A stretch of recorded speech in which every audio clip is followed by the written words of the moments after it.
আচ্ছা, অভিমান ছবি দেখেছেন আপনারা? অমিতাভ বচ্চন, জয়া বাদুরী। সে অভিমান ছবিতে অনেক গল্প ছিল, অনেক ব্যথা ছিল। অমিতাভ বচ্চন গান গাইতেন, জয়া বাদুরী ভালো গান গাইতেন, সে নিয়ে স্বামী স্ত্রীর বিবাদ।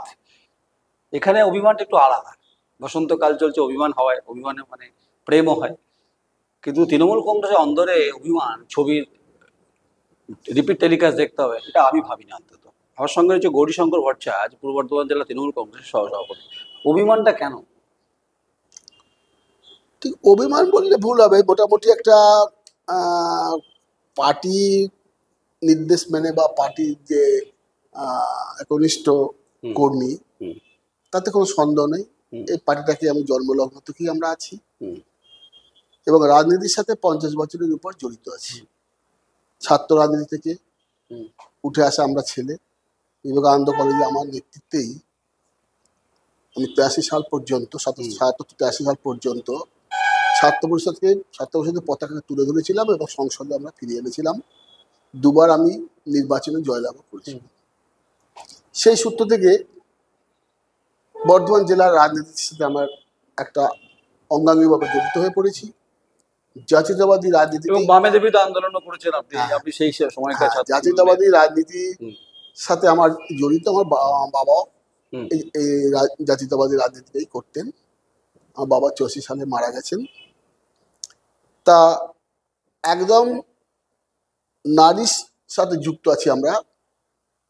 এলাকায় সাধারণ পাবলিকদের সাথে আমাদের সম্পর্ক কি আছে বুঝতে পারবো। নারী কাটলোটাকে, নারী কেটেছেটাকে। এখনো কাটাকাটির ব্যাপারটা পরে ব্যাপার, তবে আমরা এখনো যুক্ত আছি, ঠিকই আছি, কিন্তু সেইভাবে আমরা কাজের দিকে এগিয়ে যেতে পারছি না। আমি কলকে পাচ্ছেন না বললে ভুল হবে, এগিয়ে যেতে পারছি না কিছু কাজের জন্য। তার মানে কলকে পাচ্ছেন না। বলুন। ধরুন আমি 18 সাল পর্যন্ত, 2018 সাল পর্যন্ত বুথের এজেন্ট ছিলাম। স্কুটনি করতাম, ভোটার লিস্ট করতাম, ভোটে শাউটিং থেকে শুরু করে, মিছিল থেকে শুরু করে, বক্তব্য থেকে শুরু করে এবং বুথে বসা এবং কাউন্টিং এজেন্ট পর্যন্ত ছিলাম 18 সাল পর্যন্ত। অনেকটা লম্বা হিস্ট্রি কংগ্রেস থেকে লম্বা হিস্ট্রি। আমার গরিদা আপনার এই নারী কেটেছে কে, সেলাই দিলটাকে না সেলাই পাক ধরেছে, তার জন্য কি কোনো ওষুধ লাগাতে হবে নাকি? নারী কাটার ব্যাপারটা না, কিছু কিছু ক্ষেত্রে আপনি গুরুত্ব পাচ্ছেন না, দলে মানে কাজে ঠিক গুরুত্ব পাচ্ছেন, সে কাজটা করতে পারছি না, দলে গুরুত্ব পাচ্ছেন কাছি, সেটা পরে বলা যাবে। এখন সেটা বলছি না। এখনো মোটামুটি সেই জায়গাটা না থাক হলেও একটা যেটা চাইছি সেটা ঠিক সত্যি করেই পাচ্ছি। আমি আপনাকে প্রশ্নটা করে দিচ্ছি, আজকে বর্তমান টাউন হলে আপনাদের তৃণমূল কংগ্রেস পূর্ব বর্ধমান জেলার মিটিং ছিল, সভা আলো করে অনেকে ছিলেন, মঞ্চে অনেকে ছিলেন। যদিও আমি যাইনি, আমাকে অনেকে, আপনাদের শাসক দল আমাকে পছন্দ করে না, আপনি আমায় পছন্দ করেন, ভালোবাসেন, সেটা অন্য প্রশ্ন। আজকে হঠাৎ করে আপনার মঞ্চে যে কথাগুলো বলতে চাইছিলেন ভোটার লিস্ট নিয়ে, আপনাদের তো একটা দীর্ঘ অভিজ্ঞতা আছে, যেহেতু আপনি গ্রাসরুট লেভেলে কাজটা করেছে, হঠাৎ করে আপনাকে মানে যা বলতে চাইছিলেন বলতে দিল না, আপনি কি বলতে চাইছিলেন? শুনুন, প্রথম কথাই বলি, কিন্তু আমি কিন্তু পার্টির বিরুদ্ধে কিন্তু আমি বলতে আসেন, পার্টির বিরুদ্ধে আমি বলতেও আসিনি। সভাপতি অভিমানটা বলতে আমি বলতে চেয়েছিলাম সেই কথাগুলো ভেতরে পাবলিক বলুন যাই বলুন, শেষের দিকে, প্রথম দিকে বলতে চাইতো সভাপতি, আমাকে প্রথম দিকে দিলেন না, দুবার জেলা সভাপতি রবীন্দ্রনাথ চট্টোপাধ্যায় কি বললেন, দেননি তিনি। শেষের দিকে আমাকে একদম মানে বিরক্ত হয়ে একরকম দিলেন। কেন বিরক্ত করেন? আপনি তৃণমূল কংগ্রেস, হ্যাঁ সেটা সভাপতি ঠিকই আছেন, তো দিলেন।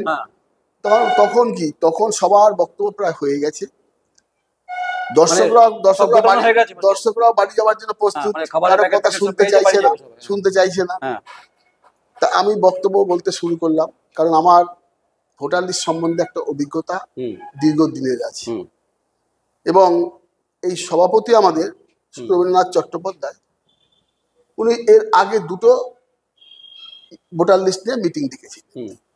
ওরা সৎ উদ্দেশ্য ডেকেছিলেন এবং প্রথম দিকে যা কথাবার্তা হয়েছে প্রতিটি ব্লককে নিয়ে, জনপ্রতিনিধি, এমএলএ, জেলা পরিষদের সভাধিপতি, পার্টির 2-1 তাদেরকে দিয়ে বক্তব্য রাখলেন এবং নিজেরা রেখেছেন।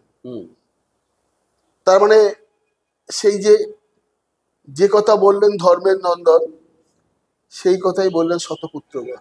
হুম হুম সেই কথাটা, যে কথা প্রথম একজনে বললেন, সেইটাই পুনরাবৃত্তি বারবার বারবার হতে লাগলো। হুম প্রথম মিটিংটা চুপচাপ বসে থেকেছি, কিছু আমরা বলিনি। দ্বিতীয় মিটিংয়ে বেশ কিছুদিন পরে করলো একই জিনিস। হুম মনের মধ্যে একটা যেটা পার্টি করি, এই পার্টিটা যেন ঠিক জায়গায় যাচ্ছে না। হুম এবং যে উদ্দেশ্য নিয়ে মমতা ব্যানার্জি ভোটার লিস্টটা করতে বলছেন, আমাদের সভাপতি রবীন্দ্রনাথ চট্টোপাধ্যায়ও চাইছেন তার চেষ্টায় যে ভোটার লিস্টটা ভালো মতো হোক, কিন্তু এটা গোজামিল দিয়ে এখানে কথাবার্তা বলে এই মিটিংগুলো এখানে হচ্ছে এবং এইগুলো বলে একটা পার পাওয়ার চেষ্টা করছে। কথাগুলো কি, সভাধিপতিকে অভিনন্দন জানিয়ে, হুম তাকে প্রণাম জানিয়ে হুম বক্তব্যটা শুরু করে, হুম আপনি যে নির্দেশ দিয়েছেন আমরা সেই নির্দেশটা পালন করে চলছি, হুম আমরা এই নেমে পড়েছি, সকলকে দিয়ে সবার বাড়ি বাড়ি যাওয়ার একটা চেষ্টা করছি, স্কুটনি শুরু হয়েছে বলে, হ্যাঁ, এবং কাজটা যাতে তাড়াতাড়ি হয় চেষ্টা করছি আমরা। পরবর্তী ক্ষেত্রে আপনি যে নির্দেশ দেবেন সেই নির্দেশ আমরা পালন করব। হুম এই একই কথা যত ব্লকের মানে সভাপতি এক গল্প বলছে, একই কথা বারবার করে বলে যাচ্ছে, মানে গল্পে গরু গাছে উঠে যাচ্ছে বলছে। এই কথাগুলো বারবার বলছে। আচ্ছা, ধর্মাচার করলো কে? ধর্মাচার ধর্মের কথা বলছেন আপনি, ধর্মাচারটা বলছি আমি হ্যাঁ বললো কে? সেটা, এগুলো বলাতে হ্যাঁ আমরা বারবার ধৈর্যচ্যুতি হচ্ছে এবং ভাবছি হুম যে এই কথাগুলো যে বলছে, পার্টি করবেন? পার্টি তো আছে নিশ্চয়ই, কিন্তু আপনি পার্টি করবো না করবো সেটা তো আমার নিশ্চয়ই স্বাধীনতা। মানে আপনার কি সে ভক্তি আছে? স্বাধীনতা ভক্তি আছে? এখনো তো নিশ্চয়ই তারা পার্টি যাবো কেন, মানে পরে ভক্তি রস কি? সেটা পরবর্তী ক্ষেত্রে দেখা যাবে, সেটা এখন কিছু বলছি না। যা আছে ঠিকই আছে, এখনো পর্যন্ত আমরা পার্টিকে ভালোবাসি, হ্যাঁ পার্টির জন্মলগ্ন থেকে এসছি। হুম নতুন যারা পার্টিতে এসছে, হুম যারা এখন ছড়ি ঘোরাচ্ছে, হ্যাঁ তারা হয়তো আমাদেরকে মূল্য দিচ্ছে না, হ্যাঁ কিন্তু আমরা একদম কি বলো 50 বছর ধরে পার্টির সঙ্গে অঙ্গাঙ্গিভাবে জড়িত আছি। অতএব পার্টিকে আমরা অত্যন্ত ভালোবাসি এবং জান দিয়ে পার্টিকে আমরা তাহলে আপনি কি এখন চেষ্টা করি। ক্ষুদ্র না তুচ্ছ? ঠিকই আছে, ওইদিকে ক্ষুদ্র তুচ্ছ আমি কিছু চাইছি এটা ব্যাপার নয়, কিন্তু পার্টি যাতে মঙ্গল হয় তার জন্যই আমার কথাবার্তা। কিন্তু অমঙ্গল ডাকছে কারা? আমার কে কে ডাকছে মানে কি, যারা কথাগুলো বলছে তারা অমঙ্গল তারা চাইছে? ঠিক যায় না, সেটা বললে ভুল হবে। অমঙ্গল কেন তারা চাইবে? হুম। তারা তাদের দিকে বলে তারা একটা জায়গায় থাকতে চাইছে, ব্যালেন্স করতে চাইছে। ব্যালেন্স করতে চাইছে, কিন্তু সেটা তো আমি সেটা ঠিক নয়। আমার উদ্দেশ্য কি শুনুন, এই আজকে 8 তারিখ টাউন হলে মিটিং হয়েছে, মিটিং হওয়ার পর সেই একই জিনিসের পুনরাবৃত্তি। হুম আমার উদ্দেশ্য ছিল এইটা বলাই যে আপনারা সভাপতির মঙ্গল চান। হুম সভাপতির মঙ্গল তখনই হবে যখন আপনারা ভোটার লিস্টটা সুন্দরভাবে করবেন হুম এবং সেই ভোটার লিস্টটা ঠিক মতো করার পরে, এখন তো আপনি এই করব ওই করব আমরা নেমে পড়েছি আমরা নামবো এই কথা শোনার নয়। হুম আপনাকে দুটো মিটিং আপনাকে ডেকেছে, হুম এখন আমাদের স্ক্রুটনি করে দেখাতে হবে আপনার কারেকশনটা কি করেছেন, আপনি হুম কটা ফলস ভোটার আছে, হুম কটা আপনার যেগুলো করেছেন সেগুলো সব জমা দেননি কেন, হুম কি ভুল আছে কি ত্রুটি আছে। হুম আবার একটা ভোটার লিস্ট করতে গেলে আমরা দেখেছি হুম সেই ভোটার লিস্টটার মধ্যে আমার একটা পার্টের চিত্রটা আমরা পাই, কে সিপিএম কে কংগ্রেস কে তৃণমূল সব কিছু আমরা পেয়ে যাই, হুম এবং সেটা থেকে আমরা ধারণা করে নিই যে আজকে আমরা কতটা ভোট পাবো, হুম তাই তো? হুম এইটা আমরা চিন্তা ভাবনা করি, তো সেই চিন্তাধারা করে তো আমরা এগোতে হবে। সেই কথাটা তাদেরকে ধরিয়ে দেওয়া যে আমাদের নেতৃত্ব যারা আছেন তারা তো তাকে বলবে যে তোমরা তো এই আগের মিটিং দূরে তোমরা একই কথা বলে এসছো, হুম অর্থাৎ তোমরা হুম এর প্রোগ্রেসটা কি হয়েছে তোমাদের, হুম তোমরা ভোটার লিস্টটা কি করেছো, তোমরা কজন তোমাদের ফার্স্ট ভোটার বার করেছো। মমতা ব্যানার্জি আজকে যে কথাটা বলছে যে বাইরের স্টেট থেকে আমাদের এখানে ভোটার ঢুকে পড়ছে এবং হরিয়ানা, গুজরাট থেকে। তাদের তাদের ভোটটায় আমরা এগিয়ে যাচ্ছি, আমরা হেরে যাব। আমরা যদি ভোটার লিস্টটা ঠিক করে রাখি, ঠিক যদি ভোটার লিস্টটা আগে থেকে আমরা করি, মানে ম্যানেজ করে, তাহলে তো মমতা ব্যানার্জিকে বলতে হবে কেন, ম্যানেজ করে না ম্যানেজ করে কেন করবো? আমরা ভোটটা যেভাবে করি সেরকমই করবো। আমরা তো বলে দিতে পারবো যে এই ভোটটা ফলস আছে, এখানে নেই, এ মৃত ভোটার, এগুলো আমরা বলে দিতে পারবো। সেটা তো আমরা বলতে পারছি না, তার কারণটা কি, আমরা ভোটার লিস্টটা ঠিক মতো, তাহলে কি গোড়াতেই গলত নাকি? গলত তো নিশ্চয়ই আছে। কারণটা শুনুন, যখন সিপিএম ছিল তখন আমাদের যে তাগত ছিল, আমরা যেভাবে লড়ার মানসিকতা আমাদের ছিল, এই পর 15 বছর কতগুলো নির্বাচন হয়েছে, প্রতিদিন নির্বাচনে আমরা দিচ্ছি এবং জেতার ফলে আমাদের একটা আরামি ভাব এসছে। ভাব আসার জন্য কি হচ্ছে, দুপুরে ভাত খেলে তার মানেটা কি, দুপুরে ভাত খেলে ঘুম চলে আসছে নাকি? তার মানে হচ্ছে যে ভোটার লিস্টটা আমি নিজে কাউন্সিলর যখন ছিলাম, আমার হাতে যখন ভোটার লিস্ট পড়তো, তখন আমি কি করতাম, আমার 10টা পার্টির সকলকে আমি দিয়ে দিতাম। না, আপনি আমাকে গড়িটা বলুন। দিয়ে আপনি দিতাম, বলছেন, আমার কথা আমি শুনে আমি তারপর বলে নিই। 11 সাল থেকে আপনার 25 সাল, 26-এ নির্বাচন, 3বারের মুখ্যমন্ত্রী। আপনি বলছেন সভাপতির মঙ্গল চাইছেন, মঙ্গলটা মমতা বন্দ্যোপাধ্যায় চাওয়া উচিত। আচ্ছা, সেটা হচ্ছে আপনি বলছেন এত নির্বাচনে জিতেছি কার্যত ক্লান্ত হয়ে গেছি, দুপুরবেলা ভাত খেলে ঘুম চলে আসে, তাই হচ্ছে নাকি? না, আমি তা বলতে চাইছি না।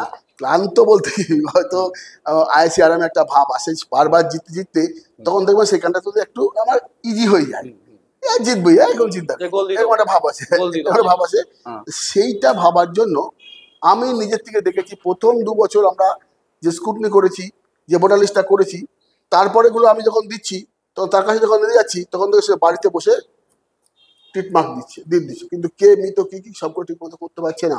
হুম। ফলে এটা একটা হুম। মানে ভোটার লিস্টটা ঠিক মতো হচ্ছে না। হুম। এইটা দেখা দরকার। এই কথাগুলো আমাদের নেতৃত্বকে বলা দরকার, যে তোমার কাছ থেকে তখন আমরা এখন শুনতে চাইছি না আপনাদের কাছ থেকে। আজ রাজনীতি এসেছিল, রাজ্য নেতৃত্ব কেউ ছিল না, জেলা নেতৃত্ব ছিল? শোভন দেবনাথ ছিল, হ্যাঁ। তারপর আমাদের অপূর্ব মুখার্জি ছিল, নরেন সংসদ চক্রবর্তী ছিল, সংসদ ওদিকে পশ্চিমবঙ্গ শর্মিলা সরকার ছিল, হ্যাঁ। রবিবাবু ছিলেন, সবাই ছিলেন, মোটামুটি এরা ছিলেন। আমার কথা একটু ভালো করে বুঝে মানে নেন। নক্ষত্রপতিতে সমাবেশ ছিল নাকি? যেটা আমি বলতে চাইছি, হ্যাঁ। যে আমাদের নেতৃত্বকে এটা তো বলা উচিত ছিল, হ্যাঁ। যে আপনাদের কথা তো আর বারবার আমরা একই কথা শুনবো না, হ্যাঁ। আপনি কি কাজ করেছেন কাজটা আমাদের দেন। হুম।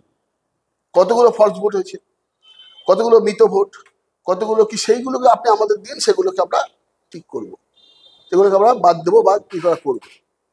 তাদের সেগুলো কিন্তু কেউ একটা কথা কেউ বললেন না। হুম। যে যা বলে গেল, প্রশংসা করে গেল, এই করে গেল, আমাদের নেতৃত্ব শুনে গেল, কেউ হ্যাঁ না কিছুই করলো না। হুম। এটাতে আমার একটু অস্বস্তি হয়েছে, যে আমি পার্টিকে ভালোবাসি, পার্টি অন্তঃপ্রাণ, পার্টির মঙ্গল হোক, এটা আমি সবসময় চাই। অতএব এই সময় একটু কথা বলা দরকার, সেই জন্য আমি কথা বলার জন্য উঠেছিলাম, এবং বলার এই চেষ্টাটাই আমি করেছিলাম, যে প্রশংসা করে আমার কোনো লাভ নেই। আজকে প্রশংসাটা তখনই হবে যখন আমার ভোটার লিস্টটা ঠিক করে, হ্যাঁ, আমি ওখান থেকে ভালো মতো জিতিয়ে আনতে পারবো। সেইটাই হবে রবিবাবুর পুরস্কার। আচ্ছা, যদি আপনি মিডিয়াতে বলার পরে তা কোয়েরি নয়, এটা এমনি বিষ, তৃণমূল কংগ্রেস পছন্দ করে না, তারপর যদি দল আপনাকে শোকজ করে উত্তর দিতে পারবেন তো? শোকজ করবে বলছে, শোকজ তো কি ব্যাপারটা আমি তো বুঝলাম না, কারণ আমি তো পার্টির বিরুদ্ধে কিছু বলছি না। কারণ পার্টির তো অন্তঃপ্রাণ তো আমি পার্টির কোনো ক্ষতি হোক, পার্টির কোনো অমঙ্গল হোক, এটা তো আমি চাই না, কারণ আমি তো পার্টিটা এখনো করি। সেটা যদি কেউ ভাবে, আমার কিছু বলার নেই। বড়িতে যা ঘটনাটা ঘটছে, যা ভোটার লিস্টে আলোচনা হলো, বর্ধমান টাউন হলে নক্ষত্র সমাবেশ ছিল, জেলার সবাই ছিলেন, সভাধিপতি, বিভিন্ন বিধায়ক, বিভিন্ন কাউন্সিলর, চেয়ারম্যান সবাই ছিলেন। আপনি এখন অনেকটা দূরে আছেন, আপনি ব্যস্ত নন, কিন্তু অনেকটা নক্ষত্র আছেন, আপনি ক্ষুদ্র হয়ে আছেন, হয়তো আপনাকে বুঝতে পারছেন না, হয়তো মাইক্রোস্কোপ লাগবে আপনাকে খুঁজতে গেলে। আপনি সত্যি কথাটা বলতে চাইছেন, যদি ধর্মের কথা বলতে চাইছেন, ধর্ম শুনতে চাইছেন না কোনো কথা, তাহলে যাবেনটা কোথায়, আপনি বলবেনটা কোথায়? শুনুন, আমার কাছে, আমার কি জানি তো, আমি রাজনীতিটা করি কাউকে দেখে নয়, কোনো গ্রুপের রাজনীতির মধ্যে আমি নেই, আমি পার্টিকে ভালোবাসি, অর্থাৎ সেখানটা বলার দরকার, আমি তাই বলি। আপনি যদি কেউ না নেয়, আপনি কাজে অপমানিত হয়েছেন গোটা বিষয়টাতে? সেটা একটু তো হবেই, তো বলা কিন্তু একটু হবে, কিন্তু তাতে আমি দমে যাই না। আমি মনে করি যে আমি ঠিক কাজ করতে গিয়ে যদি আমি অপমানিত হই, সেটাও আমার শিরোধ। 2026-এ নামবেন, থাকবেন আপনি? প্রয়োজন যদি হয় নিশ্চয়ই নামবো। আর দল যদি আপনাকে ব্যবস্থা নেয়? কি ব্যবস্থা নেবে? এই যে আপনি মিডিয়ার সামনে মুখ খুলেছেন, কি আমি মিনিস্টারের কোনো খারাপ কথা বলেছি? না বলেননি, অনেকে তো ওই যে বলছি, আপনার শাসক দল তো আমাকে পছন্দ করে না, বারবার বলছি। এখন আপনি বলছেন আপনি পার্টি ফোরামে কেন না বলে আপনি মিডিয়াতে কেন বললেন? যদি প্রশ্ন করে উত্তর দিতে পারবেন। সে সাসপেন্ড করে করবে, আমার তো কিছু করার নেই। আপনার হারাবার কিছু নেই। না, আমাকে হারাবার আছে। আমি পার্টির মঙ্গল চাই, পার্টির হিত চাই, পার্টির ভালোর জন্য যদি দুটো কথা বলতে হয়, তাহলে যদি কেউ সাসপেন্ড করে, আমার কিছু করার নেই। আমি তো কিছু পাওয়ার জন্য এখানে আসিনি, পার্টি আমাকে কিছু দিক, সেটা আমি চাইনি। পার্টিকে ভালোবাসি, আমি পার্টির জন্য আমি কাউন্সিলর হয়েছি, এটি আমার অনেক কিছু, আর কিছু। আচ্ছা, অভিমানে কোনো গান আছে বলার? না, এখানেই আছে মোটামুটি? না, এইটি মোটামুটি আছে। তবে একটা জিনিস সবসময় আমি বলতে চাই, যে যারা আজকে নেতৃত্বের জায়গায় আছেন, তাদেরকে আরেকটু ভাবার দরকার আছে, আত্মমূল্যায়নের প্রয়োজন আছে, প্রয়োজন আছে, বিশ্লেষণ প্রয়োজন আছে। পার্টির মধ্যে যদি আমি ঠিক কথাটা না বলি, তাহলে কিন্তু সেই ভুলটা কিন্তু ভুলই থেকে যাবে, শুধরাবে না। অতএব যদি কোনো ভুল ত্রুটি কিছু হয়ে হয়, আমার মনে হয় ওখানে তো অন্য কিছু থাকে না, কেউ নিজেদের মধ্যে সেখানটাতে বলা উচিত, না বললে ভুলটা কখনো শুধরাবে না, সেটাকে ঠিক করে দেওয়া উচিত, কারো বিরুদ্ধে নয়, কারো সপক্ষে নয়, যেটা পার্টির মঙ্গল হবে সেটা বলাটাই উচিত। মনে করেন ধন্যবাদ, আপনি আজকে অত্যন্ত আছে বেদনা আছে, ব্যথা আছে, আপনি সেই ব্যথা আপনি বাস্তবটা বললেন, দল কি সিদ্ধান্ত নেবে সেটা আপনার ব্যাপার। যে অভিমান ছবির যে গানটা আমি শুরু করেছিলাম জয়া ভাদুরী অমিতাভ বচ্চনের, সেই গানের কিছুটা সুর আমি পেলাম এই বসন্তের ইয়েতে স্টুডিওতে পেলাম। এখন তিনি যে কথা বলতে চাইছেন ভোটার লিস্টের ক্ষেত্রে তার অভিজ্ঞতা আছে, সেই অভিজ্ঞতাকে কাজে লাগাচ্ছে না দল, তা তিনি অপমানিত হয়েছেন। আচ্ছা, যারা শুনছেন শাসক দলের তৃণমূল কংগ্রেস, তারা ভাববেন না আমি গৌরীদাকে টেনে নিয়ে এসেছি। গৌরীদা ভালোবাসার টানে এসছেন, তিনি বলতে এসছেন।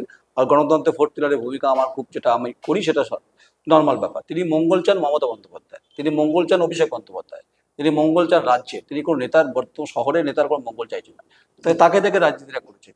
এই অভিমান জেলা সভাপতির বিরুদ্ধে এবং এই জেলা সভাপতির বিরুদ্ধে নন, আবার আমাকে কেস দেবেন না কিন্তু, আবার আমাকে তো কেসে কেসে কেসানন্দ করে দিচ্ছেন আপনারা।